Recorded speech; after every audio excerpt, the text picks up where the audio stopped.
It was happening. The event had begun, with Dask and his followers suspended in the air all around us. I turned to Mashak. Mashak, we need to go, now. But he didn't answer.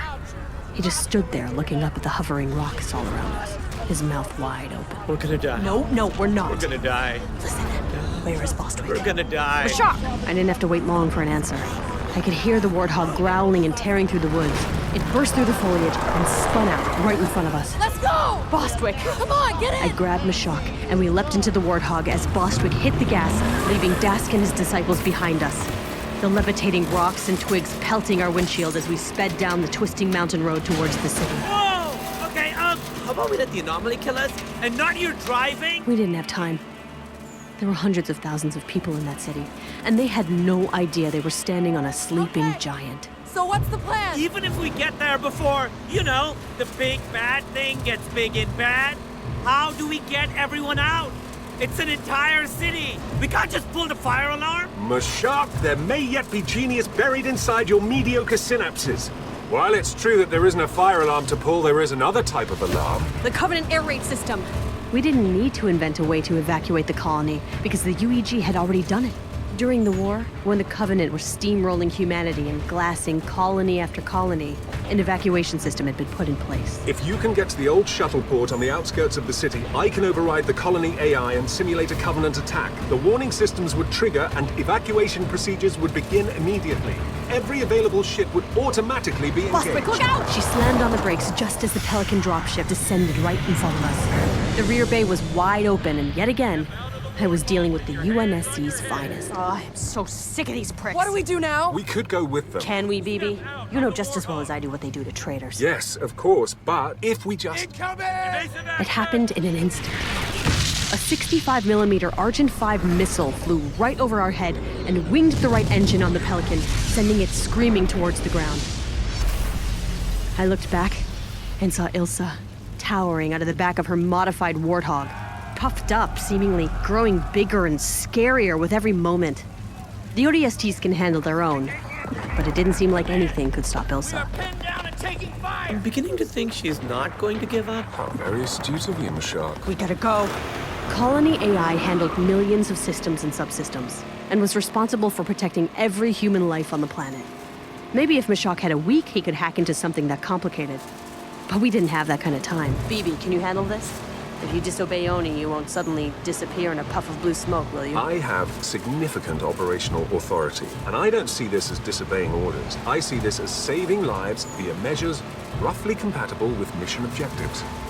Everywhere I looked, gravity was playing tricks. A city bus, floating 3 feet in the air. Water curling up out of a storm drain like a charmed snake. More than once, I felt a momentary weightlessness as the warthog began to leave the ground and then quickly fall back down. We were close to the epicenter of this thing. People were scrambling. I remember the crater on Conrad's Point, a vast and lifeless hole. It was just a matter of time before that's what this place would become. There, up ahead. Bostwick pulled the warthog into the old shuttle port, past rows of civilian ships. I looked up and saw an old control tower with a massive radio dish looming overhead. That's when everything started shaking. I lost my balance and fell backwards, just in time to see the Earth pitch sideways, split open, and swallow several transport ships whole. We have to get the message out now. BB, can you hack us into the local system? Yes, but not from here. What? We're at the tower. We can The control tower at the shuttle port only broadcasts radio waves to satellites above. What? It transmits no signal locally. Then why are we at the shuttle port? Because we're leaving. What? No, not yet. Where's the local address system? It doesn't matter. I reviewed the local seismic data, Maya. I'm sorry. You lied to me. We're too late. You lied to me! And now all those people are just gonna Oh! The city was tearing itself apart. Asphalt cracked and spiked in ragged chunks. People were scattering. Some clawed and fought each other to get to safer ground. Others just looked shell-shocked. And then, the fight spilled into the city. Take it out! The UNSC had taken tactical positions along the streets, but they weren't shooting at us. The NCA were there in force and pushed back harder. Ilsa Zane charged one of the ODSTs, slamming into him like a battering ram. Get up! The NCA had them pinned down, and Ilsa was killing everyone in sight. We were trapped. Come on! We can fight our way through! There's no time. This place is coming down. They're just gonna cover it up! All those people are going to have died in vain! Oni's just going to erase it all like it was nothing! We need to get on the ship. We don't have time for this. But Bostwick was right. Everything we'd been through, everything we'd seen, it was gonna be like none of it had ever happened. The city in front of me was about to become the galaxy's latest unmarked grave. I tried to move. My feet wouldn't listen. They were rooted to the spot. It was like my body realized it before my mind did. Maya, I have to stay. Everyone turned to look at me. They must have thought I was crazy, but I felt calm for the first time in a long time. If I leave now, the truth dies on this planet. So I don't let it die. I'm gonna broadcast it out. Show everyone in all the other colonies exactly what happened here. Make it so crystal clear that they can't ignore it. Maya, you suddenly sound a lot like Benjamin Giraud. I hope you remember what happened to him. I'd stabbed Ben in the back. But if I hadn't, if his message had actually gotten out there, suddenly it all seemed so simple. I had to tell the truth, full stop, and let everyone else sort it out. What do you hope to accomplish? Panic? Terror? A civilization ripping itself apart? People killing each other in the streets? The Office of Naval Intelligence is not the thoughtless behemoth you believe it is. There are delicate calculations being made. Distasteful calculations, yes, but rational, logical calculations in the service of the greater good. If this news spreads, you're condemning a dozen more worlds to chaos.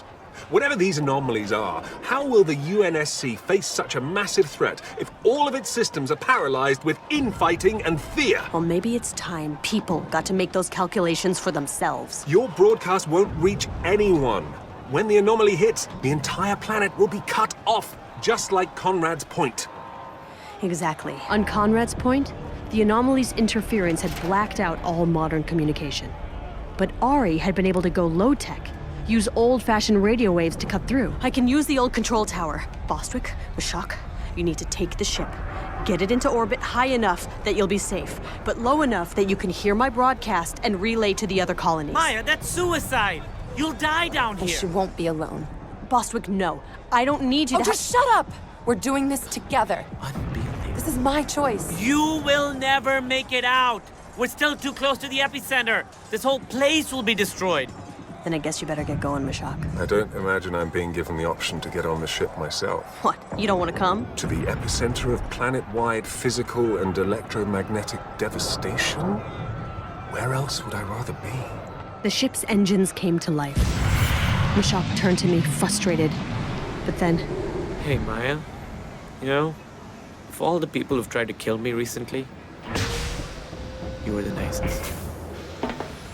Mashak took off as fast as possible, while Bostwick and I hauled ass up the old control tower. The ground was shaking again. I didn't know how much time we'd have. Maya, you realize you're sacrificing yourself for nothing. Oni will find the broadcast. They'll block it, discredit it. In the end, no one will believe you. That's why you have to make them believe you. Make them feel like they're really here, seeing everything you're seeing. If Pharaoh tells them what they need to hear, they'll listen. We took the winding tower steps 2 at a time and emerged in the glass-walled control booth. The old gear was still running. I looked out the window one last time, with the city in ruins. I put the microphone to my lips. Hello. You may not know my voice. In the past, I've always hidden it, distorted it, or let someone else speak for me. Braver people than me, people like Benjamin Giraud. My name is Pharaoh, or at least that's how most of you know me. I'm standing in a control tower on the planet Laika III, just outside the city of New Headmark. The disaster, the event, whatever you want to call what's happening, it is not the first, and it won't be the last. They start with gravitational disturbances, small at first. As I gazed out over the city, but then it gets all the destruction and death, soon the planet starts to caught a glimpse of the battle raging in the streets. It was the UNSC fighting Ilsa's NCA. Okay, what's happening now? As thousands died around them, these two groups weren't there to save anyone.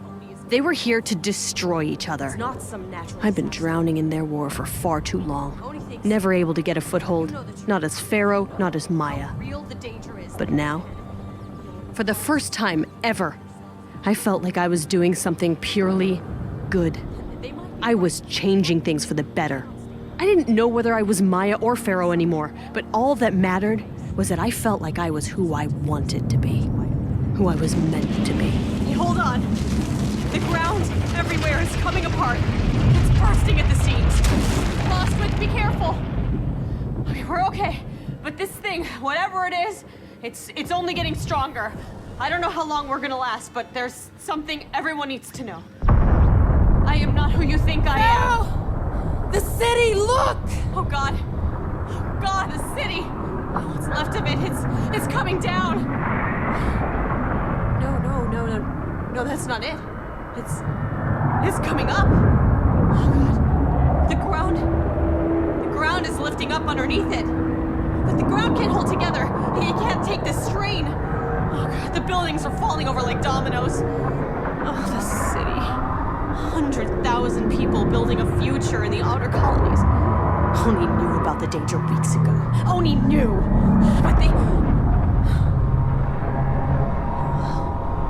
Whatever's causing this, it's rising out of the depths of the planet. This is impossible.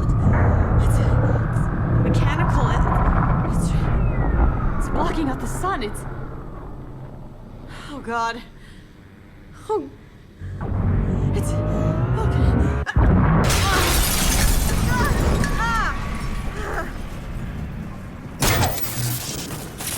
What? Bostwick? What the hell are you doing? I'm sorry, Pharaoh. My eyes traced the length of Bostwick's arm to the pistol in her fist. She'd shot out the radio equipment. BB, can we still transmit? Is there another way to... No, signal lost. And there's an electromagnetic disturbance. This is the only way. You have to see that. What the hell are you talking about? Why would you shoot the radio? I was just about Because we already have everything we need. I couldn't comprehend what the hell was going on. What was she saying? Was she having a breakdown? I want you to know that I forgive you for lying to me. I was so angry, but I'm not anymore. I understand now what it really takes to change things. She raised the pistol and pointed it at my chest. The city was dying behind us, but Bostwick was 100% focused on me. This is the way Pharaoh's story has to end. Bostwick, what the hell are you saying? I'm Pharaoh. No! You're just a person! And Oni can break a person. As long as you're alive, they can find you, they can torture you. They can bend you to their will. No, we can't let that happen to Pharaoh. Pharaoh is bigger than any person. She's an idea. She's a belief. She's my belief. But that's not the truth. People deserve to know. The people deserve a hero! You taught me that we couldn't beat the UNSC in a shooting war. That we had to win the war of ideas. The truth is what we're fighting for, but ideas are the weapons. You and I can't beat them, but the idea of Pharaoh can. And suddenly, I understood. The story would spread like wildfire. Rebel hero Pharaoh killed by the anomaly on Laika III. The broadcast would be recorded and replayed across the galaxy. The broadcast she gave her life for. Her last words. A message of warning to us all. It was perfect. Don't you see? This is what you taught me.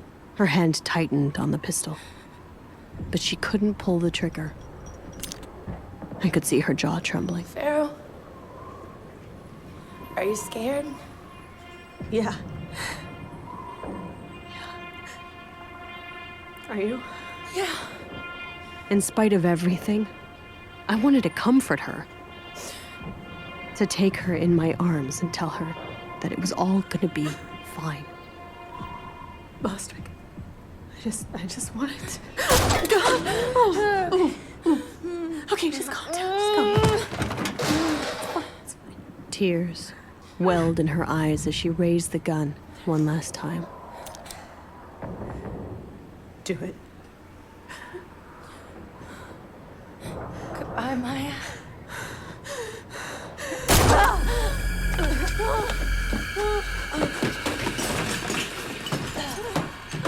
I tumbled backwards and out of the shattered window. My body turned towards the ground as the earth rushed up to meet me. And then I died. Do you recall anything else? No. No, there was nothing after that. That's the last memory. Yes, but there's something you left out of your account. How did you feel about it? Did you agree with Bostwick's plan? I understood it. She made a distasteful calculation for the greater good. Alive, I was a liability. Pharaoh needed to be martyred for the cause. Maya wanted to pay for her betrayal. Very well. Thank you. Your recollections have been most helpful. Now, if you don't mind, I must be... Wait. Can I ask you a question? I really Please, must... please. I have so many questions. You're young. That's completely natural. Fine. What is your question? Did she? Did she? Did she what? Did Pharaoh become a martyr? Did her story save millions of lives? They're still restricting my access. And I'm afraid that is restricted for a reason. I have everything I need, so I must return. Wait, one more to... question? Please, please. Go on. What is this place? Just think of it as a waiting room. Look, don't worry. There'll be time to explain later. I'll let them know you're ready for the next step. None of us stay on the shelf for very long. We're very, very expensive.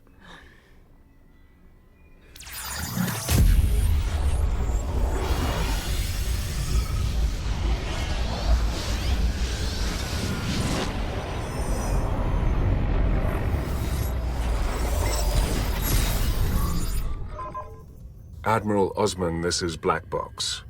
Regarding the series of incidents culminating on Laika III, Agent Sankar's vital signs failed at 15:34 hours MST. Cause of death was a single gunshot wound to the chest. She was assassinated by the rebel leader known as Bostwick as a means of strategic propaganda. The following was recorded by one of our undercover operatives at her most recent demonstration. We cannot forget Pharaoh's sacrifice. No more cities need to fall. No more women and children need to die. Pharaoh gave her life on Laika III to bring us the truth. I was there. I fought by her side. And no matter what anyone tells you, she was as real as any of us. She was born in these colonies. I was born in these colonies. And when we all stand together, we can accomplish anything. While we were eventually able to contain Agent Sankar's broadcast, the news of Pharaoh's martyrdom has spread throughout the outer colonies. We've leaked her status as an ONI agent to several friendly journalists, but as Bostwick predicted, the fiction of Pharaoh seems to be stickier than the truth of Maya Sankar. Agent Sankar's brain was thankfully recovered intact. As I predicted, neurostructurally, she is an exceptional candidate for AI assimilation, and the data I've been able to garner from her brain has been advantageous given the events of October 28th. I hope that you found the logs useful and satisfactory. It's been a rare and unique opportunity to not only catalogue the actions of a rogue agent, but also her thoughts and feelings. I'm still digging through a few more memories, but I believe this report can be considered complete. Black Box, signing off.